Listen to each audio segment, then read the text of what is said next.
ஒரு சிறிய கிராமத்தில் பழமையான சிவன் கோவில் இருந்தது. அந்த கோவிலுக்கு தினமும் ஒரு சிறிய பையன் வந்தான். அவன் பெயர் கார்த்திக். கார்த்திக் மிகவும் ஏழை, ஆனால் அவன் மனம் நல்லது.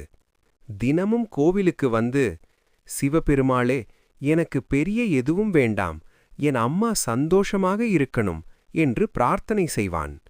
ஒரு நாள் கோவில் பூசாரி கார்த்திக்கை கவனித்தார். அவன் தினமும் ஏதோ பேசிக் கொண்டிருப்பதை பார்த்தார். அவர் கேட்டார், நீ என்ன கேட்கிறாய்? கார்த்திக் சிரித்து, நான் என்ன வேண்டும்னு சொல்லல, என் அம்மாவுக்கு நல்லது நடக்கணும் என்பதைத்தான் கேட்கிறேன் என்றான். அந்த இரவு பூசாரிக்கு ஒரு கனவு வந்தது.